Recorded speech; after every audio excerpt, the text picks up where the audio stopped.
এই দেখেন কি অবস্থাগুলো করে সাধারণ। আমরা কি অস্ত্র নিয়ে গেছি আমরা কোনো লাঠিসোঁটা নিয়ে আসছি? আমরা সাধারণভাবে প্রতিবাদ করে সেই প্রতিবাদটুকু করার অধিকার কি আমাদের নাই? কেন আমাদের উপরে হামলা? কারণটা কি? আমরা কি এখান থেকে কি কোনো ক্ষতি করছি? কারণে কোনো তাহলে আমাদের উপরে হামলা করার উদ্দেশ্যটা কি? কারণটা কি? কি বুঝাইতে চায় এই প্রশাসন আমাদের? এই রাষ্ট্র আমাদের কি বুঝাইতে চায়? বাংলাদেশের সনাতনী জনগণ বৈষম্যহীন একটি বাংলাদেশ গড়ার জন্য যে আজকের যে সরকার, সেই সরকারের যে লক্ষ্য ছিল বৈষম্যহীন বাংলাদেশ গড়া, সেই বৈষম্যহীন বাংলাদেশ গড়ার জন্য নিজেদের অধিকার নিয়ে আজকে রাজপথে সরকার। বাংলাদেশের 3 কোটি জনগণ, সনাতনী জনগণের উপরে যদি বৈষম্য বজায় রেখে কখনোই একটি বৈষম্যহীন বাংলাদেশ গঠন সম্ভব নয়। সেজন্য বলছে আমাদের এই আন্দোলন অন্য কোনো ধর্মীয় সংগঠন বা অন্য কোনো ধর্মীয় লোকদের বিরুদ্ধে নয়, রাষ্ট্রের বিরুদ্ধে নয়, বরং বাংলাদেশে হিন্দু, মুসলিম, বৌদ্ধ, খ্রিস্টান সবাই যাতে আমরা মিলেমিশে একসাথে এক সমান নাগরিক অধিকার নিয়ে জীবনযাপন করতে পারি, একটি সুন্দর বাংলাদেশ গঠন করতে পারি, সেই লক্ষ্যে আজকে আমাদের আন্দোলন। তারপরেও আজকে আমাদের উপরে যারা হামলা করছে তাদের বিরুদ্ধে সরকার ইতিমধ্যে ব্যবস্থা না নিয়ে আজকে যারা অধিকারের জন্য লড়াই করছে, সেই পাহাড় থেকে সমুদ্র পর্যন্ত সংখ্যালঘুদের উপর যে নির্যাতন হচ্ছে, সেই নির্যাতনের বিরুদ্ধে আমরা যখন কথা বলছি, আজকে আমাদের উপরে কেন গ্রেফতার, আজকে আমাদের উপরে কেন রক্ত ঝরা, আমাদের ভাইদের উপরে কেন রক্ত ঝরানো হচ্ছে? এই দাবি আমি সরকারের কাছে চাচ্ছি। কারণ বাংলাদেশের ডক্টর মোহাম্মদ ইউনূস, যিনি শান্তিতে নোবেল পুরস্কার পেয়েছেন, আজকে বাংলাদেশেও শান্তি তিনি প্রতিষ্ঠা করবেন, এটি আশা এখনো পর্যন্ত আমরা তার কাছে রাখতে চাই। এবং অনতিবিলম্বে সকল বাংলাদেশের সনাতনী জনগণের উপর যে সমস্ত অত্যাচার হয়েছে, নির্যাতন হয়েছে, তার সুষ্ঠু বিচার এবং নির্যাতিত সনাতনীদের উপর পুনর্বাসন এবং সেই সাথে চিন্ময় প্রভুকে অনতিবিলম্বে মুক্তি প্রদান করার জন্য আহ্বান জানাচ্ছি। আমরা গত কিছুদিনে কিছু গণমাধ্যমেও দেখেছি যে বিদেশি গণমাধ্যমে অনেকে দাবি করছে যে আসলে বাংলাদেশের বা সনাতন ধর্মাবলম্বীদের উপরে কোনো ধরনের নির্যাতনের ঘটনাই ঘটে। ইতিমধ্যে আপনারাও দেখেছেন মার্কিন যুক্তরাষ্ট্রের নির্বাচিত প্রেসিডেন্ট তিনি কিভাবে বাংলাদেশের সনাতনী জনগণের উপর নির্যাতন, শুধু সনাতনী জনগণ না, বাংলাদেশের হিন্দু, খ্রিস্টান, বৌদ্ধ এবং সমতলে যারা পাহাড়ে যারা রয়েছে তাদের উপরে যে নির্যাতন হয়েছে তার রিপোর্ট তার কাছে রয়েছে। এবং তার প্রেক্ষিতে তিনি এই বাংলাদেশের সনাতনীদের নির্যাতনের উপরে বিভিন্নবার তিনি টুইট করেছেন এবং আন্তর্জাতিক মহলে বাংলাদেশের সনাতনীদের উপরে শান্তি শৃঙ্খলা বজায় রাখতে তিনি আহ্বান জানিয়েছেন। বাংলাদেশের প্রথম শ্রেণীর পত্রিকা এটা প্রকাশ করছে গত 5 আগস্ট পর্যন্ত বাংলাদেশের উপর যে অত্যাচার বিকিরণ এবং একটা গ্রাফিক আকারে বাংলাদেশের প্রথম শ্রেণীর পত্রিকা প্রকাশ করেছে। তাহলে ওগুলা যদি বাংলাদেশের পত্রিকা যদি প্রকাশ করে, আপনি বলতেছেন যে নির্যাতন হয় না, তাহলে এগুলো কিসের চিত্র? আমরা চাই আমাদের অধিকারের আন্দোলন, আমাদের 8 দফা আন্দোলন আমাদের অধিকার। আমরা কোনো সরকারের বিরুদ্ধে না, কোনো দলের বিরুদ্ধে না, কোনো জাতির বিরুদ্ধে না, এটা আমাদের অধিকার, অস্তিত্বের জন্য, বেঁচে থাকার জন্য আমাদের অধিকার। এটা আমরা আশা করি এই সরকার যথোপযুক্তভাবে এটা বিবেচনা করে খুব দ্রুত বাস্তবায়ন করবে। সবাই অধিকারগুলো মানা হলো, আমাদের একটা অধিকার মানা হলো না।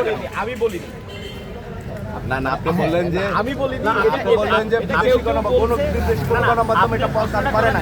বাংলাদেশের দেশভিত্তিক যে গণমাধ্যমগুলো, ওই গণমাধ্যমগুলো করেছেন খুব ভালো হয়েছে। আগের মতো যেভাবে কথাটা চলে এলো। না, আমি বলছি যে অনেকে দাবি করতে চাচ্ছে হয়নি, হ্যাঁ, আপনাদের বক্তব্য কি? অর্থাৎ এর মাধ্যমে যে হয়েছে সেটা আপনারা আবার বুঝিয়ে দিতে পারবেন। অবশ্যই হয়েছে। না, আমাদের বাংলাদেশে অনেকগুলো গণমাধ্যম এটাকে বিভিন্ন খাতে প্রচার করার জন্য বিভিন্নভাবে বলছে। আগে বিটিভি ছিল একটা, এখন বিটিভি 20টা।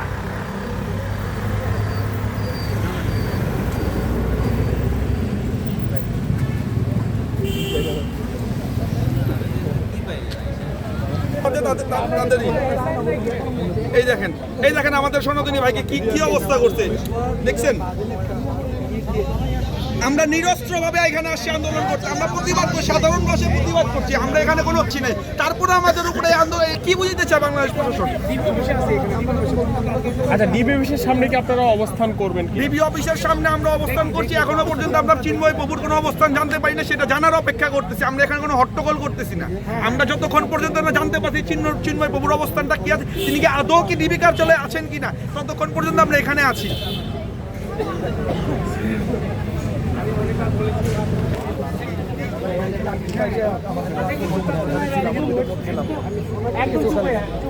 এরা করছে কারা বুঝিস না, ওগুলো কি বলবো?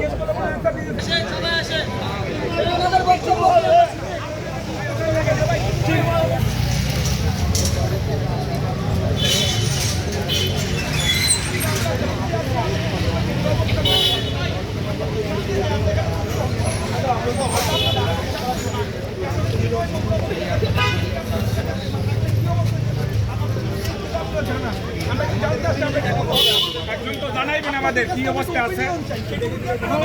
আপনারা কি জানেন নাকি আপনারা নতুন হট্টগোল করি নাই রে ভাই আপনারা জানেন আমরা তো কোনো হট্টগোল করতে আসি না, আমাদের জানান ওনারা কি অবস্থা আছে করে ওনাদেরকে তথ্য না দিলে আপনারা এইটুকু আমাদের জানান আপনারা এটা জেনে রাখেন আজকে প্রভুকে এখান থেকে নিয়ে যাবো আমরা কোনোভাবে প্রভুকে আজকে এখান থেকে নিয়ে যাবো। একটা কথা বলি, আমি কথা বলছি, আমরা একটা কথা বলছি, একটু আপনাদেরকে বিনীতভাবে বলছি, হাত জোর করে বলছি, আমরা কিন্তু এখনো পর্যন্ত শান্তিপূর্ণ অবস্থান করছি। আপনারা যদি চান আপনারা রাস্তা আটকে দিতে পারেন, এবং সেটা যদি ভালো হয়, আপনারা যদি সেরকম করার মতো বাধ্য করেন আমরা বাধা করতে পারি। কিন্তু আমরা এখনো পর্যন্ত কিন্তু ভদ্রতার আচরণের সহিত আমরা কিন্তু জানতে চাচ্ছি প্রভু কোথায় আছে, বলুন আমাদেরকে দয়া করে।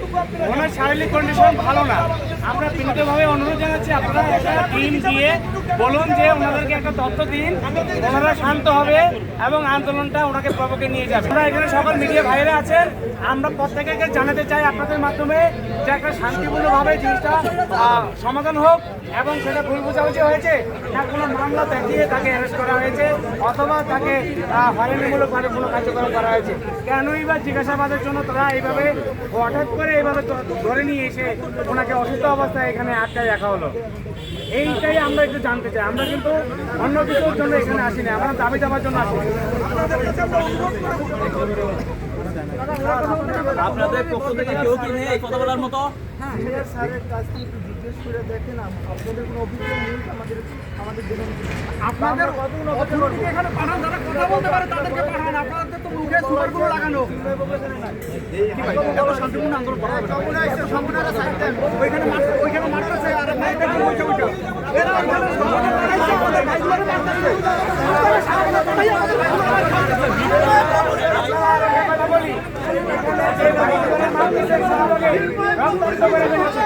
যদি এরকম হয়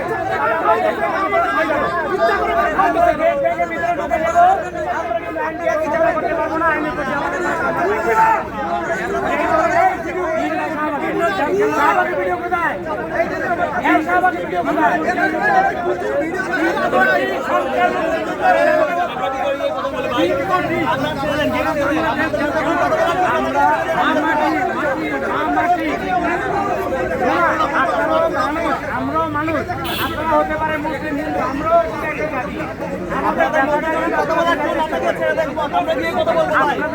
আমাদেরকে পৌঁছে দেন, আমরা অপেক্ষা করার মতো সামর্থ্য আমাদের নেই এখন। আমাদের হাতে কিছু আছে আর কিছু নেই। আমাদেরকে ছেড়ে দেন, আমরা কি কথা বলি আর যদি কথা বলার মতো কিছু নেই। আমরা আসেন তো সামনে শান্তিপ্রিয় জাতি,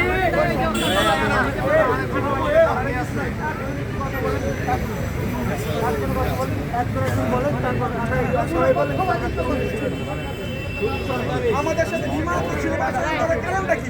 আমরা কি দেশের নাগরিক না? নিরাপত্তার কারণ কি? আমাদের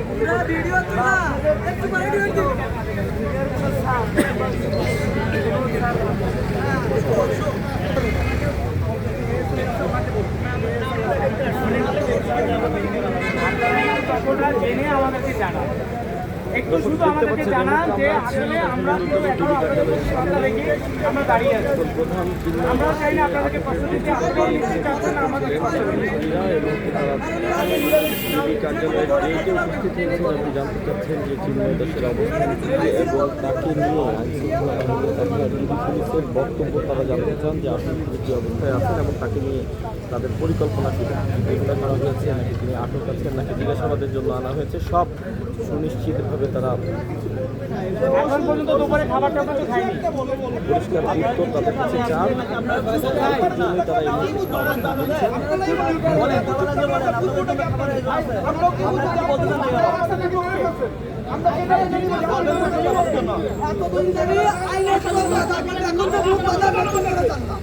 আমরা একটা দিকে কাজ করবো না, আমরা ওনাদেরকে দিকে তাকিয়ে আছি।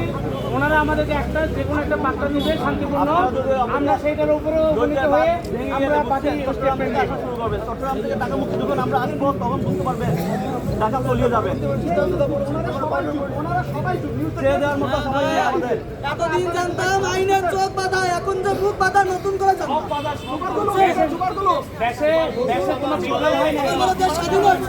দেশে কোনো বিপ্লব হয় নাই, দেশে কোনো সংস্কার হয় নাই, এটা স্বাধীনতা যেই দেশে এইভাবে নিপীড়ন হয়, একটা জাতির উপরে নিপীড়ন হয়, না জাতির উপরে এইভাবে অত্যাচার হয়, তাহলে সেই জাতি কখনো স্থির থাকতে পারে না। আমরা কি করেছি, কার মাথায় বাড়ি দিয়েছি, কি করেছি, এটা কি বলতে পারবেন আমাদেরকে? আজও তাদের হাতে কোনো ক্ষতি হয়েছে কোনো জাতি বা কোনো গোষ্ঠী, এটা কেউ বলতে পারবে?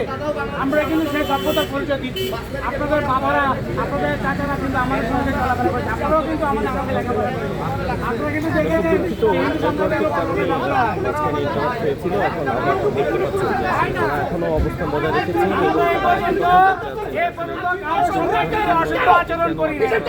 বা তাকে আমরা শারীরিক অবস্থা ভালো না এমনকি তারা চাচ্ছেন না, বলছেন আমরা এগুলো করি নাই।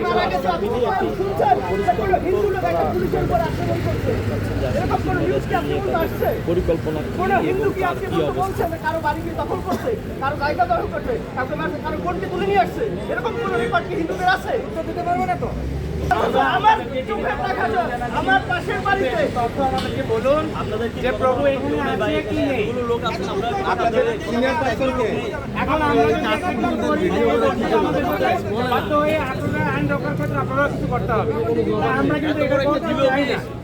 আপনারা কিন্তু আমাদের দুঃখটা বোঝার চেষ্টা করেন, একটু দুঃখটা বোঝার চেষ্টা করেন আমাদের।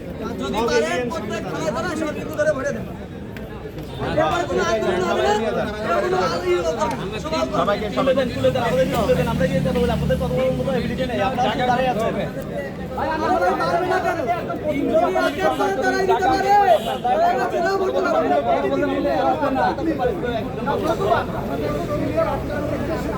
আপনারা নিলে হবে, আমরা আরো দিন থেকে সবাইকে নিতে হবে।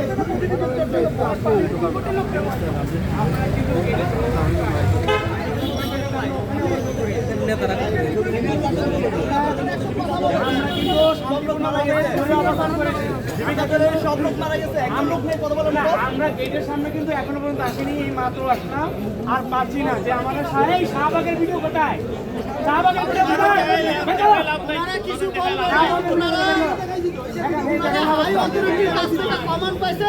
ভিডিও কোথায়? ভিডিও কোথায়?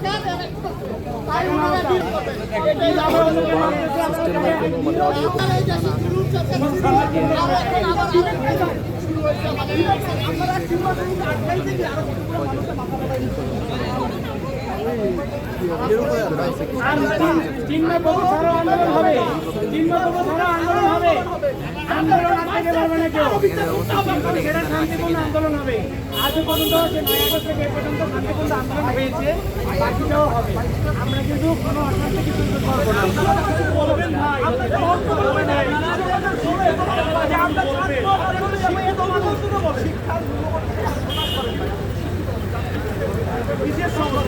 আপনাদের ভাই আপনাদের বোন তো আপনারা কি চুপ করে যেতে পারছেন? কিছু একটা ব্যবস্থা নিতে না আমাদের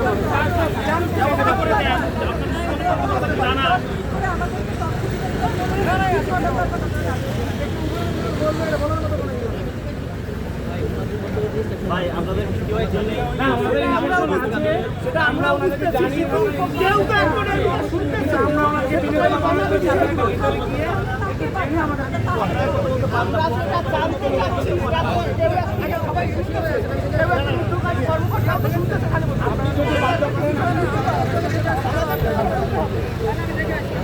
বলেন যে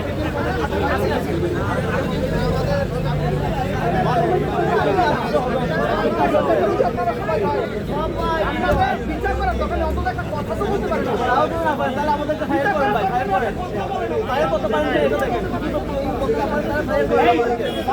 সারেন্ডার করেন, আপনার এজেন্ট অ্যারেস্ট করুন, এটা করেন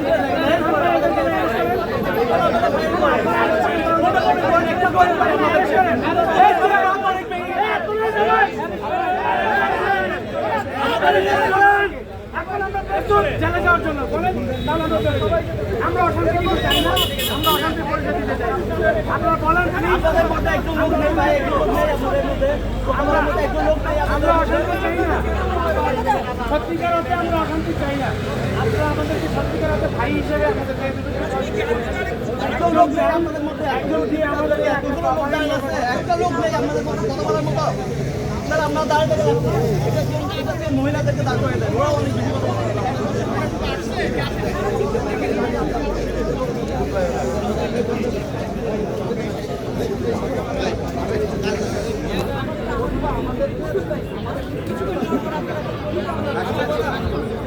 আমাদের এখানে কোনো দিকে আটকে রাখছে।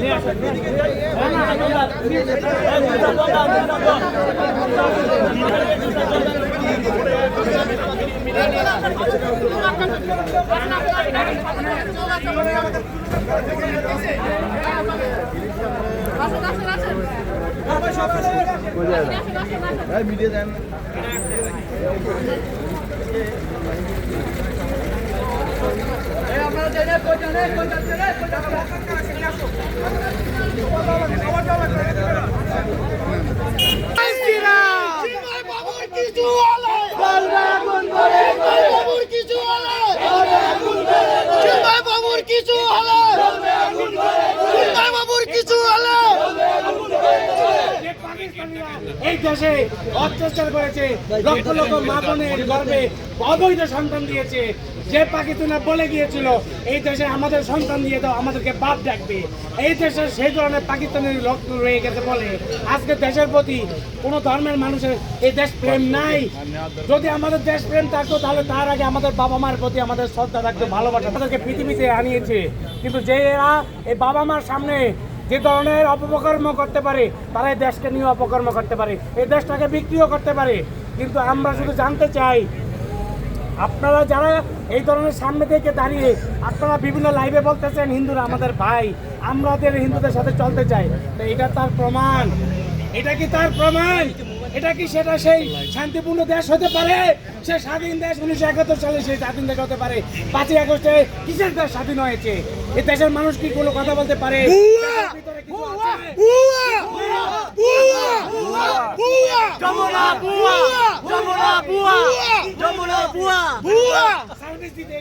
তারা তো কষ্ট করে মা বোনকে সবাইকে ফেলে রেখে গেছে। আজকে যদি তারা মারা যায়, তাদের কোনো ক্ষতি হয়, এই ফ্যামিলিকে কে দেখবে?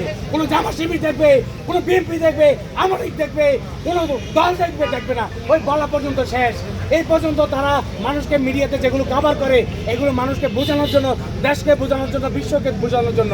যদি তারা এটা না বলে, তারা অভ্যন্তরীণের ভিতরে শান্তি শৃঙ্খলা বিধানোর জন্য চেষ্টা করতো, কাজ করতো, তাহলে দেশে 5ই আগস্ট কেন আরও এরকম 5ই আগস্ট চলে দেশে অশান্তি সৃষ্টি হতো না।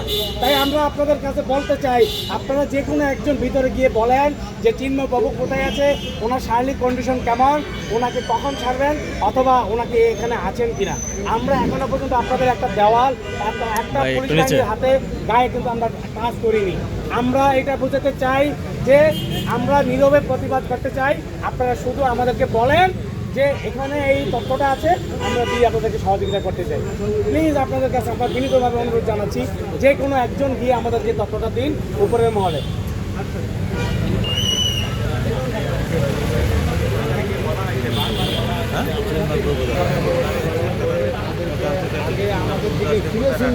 পুলিশ তারা এত সময় পুলিশ বাহিনী আমাদের দিকে তাকিয়েছিল। আমরা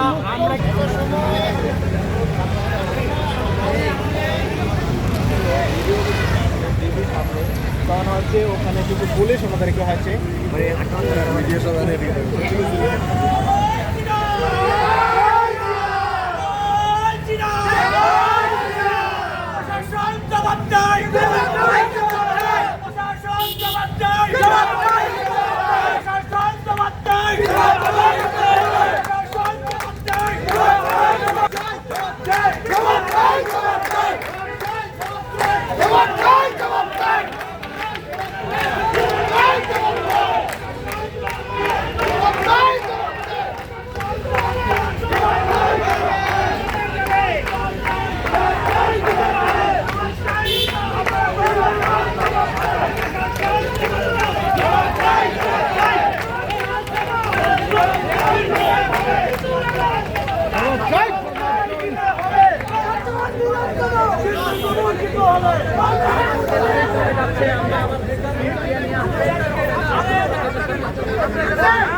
আমরা এইখানে আছি ভাই, ভাই আমরা এখানে শান্তিপূর্ণভাবে রাখবো ভাই।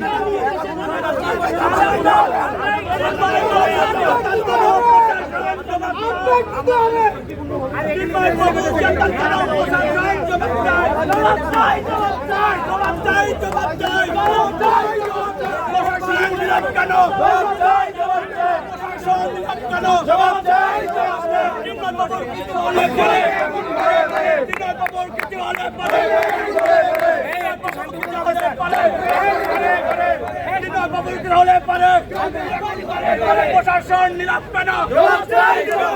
প্রশাসন নীরব কেন? প্রশাসন নীরব কেন?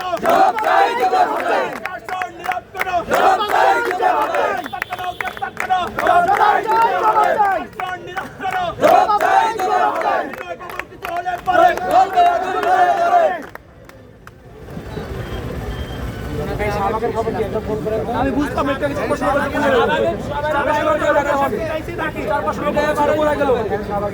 আমাদের ঢাকার অ্যাক্সিডেন্ট আমাদের ঢাকারই হচ্ছে আমাদের পুলিশে না আমরা তো ওখানে গেছি আমরা ডিবি অফিসে তৃণমূল বাবুরে গ্রেফতার করতে ওই দেশে চালু করছো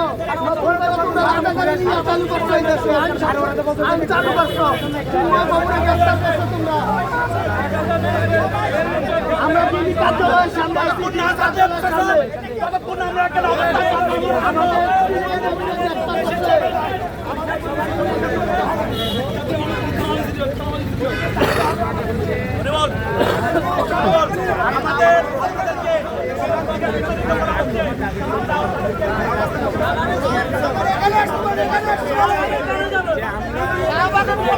যে আসলে ধর্মাবলম্বীরা জন্মলগ্ন থেকে ভদ্রতা হয়ে বাবা মার কাছ থেকে আদর্শ শিখিয়েছে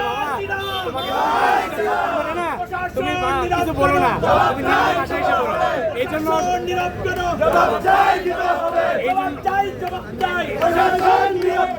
এই জন্য আজকে সনাতন ধর্মরা নিপীড়নের শিকার হচ্ছে। মানে ওই যে বাবা মায়ের বলেছে 10টা থাপ্পড় দিল, তোমরা সেখানে ঝামেলা করো না। তো সেটার ওই উপরে ভিত্তি করে আমাদের মুসলিম ভাইরা যারা আছেন, অন্য ধর্মাবলম্বী যারা আছেন, তাদের নবীজিরা বলে দিয়ে গেছেন যে তোমরা আমার নবীজির উম্মত, আর তোমরা মানব জাতি হয়ে আমার যে আদর্শ আছে সেটা বিকৃত করো। নবীজিকে এরকম কিছু বলেছে? আমার তো মনে হয় না। কোনো মুসলিম ভাই, খাঁটি মুসলিম যারা ধর্মকে মানে বিশ্বাস করে, আল্লাহকে ভয় করে, একটি মানুষের রক্ত যদি ক্ষরণ হয়, সে কেউ যদি দেখে সেটা তার গাও শিশিরে না উঠে, তাহলে সে কিসের মানুষ? কিসের মানুষ? তো আমাদেরকে এই দুর্বলতাটা আমাদের প্রশাসন বলেন অথবা দেশ বলেন, যারা দেশটাকে লুটে খাওয়ার জন্য 5ই আগস্টে কি করছে, সংস্কার করতে বলেছে, দেশটাকে স্বাধীন করেছে, 2-3 মুক্তিযুদ্ধ করেছে, এটা তো এখন সবাই জেনে গেছে এটা কি ছিল। তো যে দেশে বলছে বৈষম্য বিরোধী ছাত্র আন্দোলন, সে দেশে বৈষম্য নিয়ে আবার একটা ধর্ম নিয়ে হাইকোর্টে রিট করে এবং সেটা পাশ করে। তো আসলে দুঃখের বিষয় কি, দুঃখের বিষয় যেটা হচ্ছে, এখানে আমরা কেন অবস্থান করছি এটা আপনাদের প্রশ্ন। আমরা তো এখানে অবস্থান করার কথা না।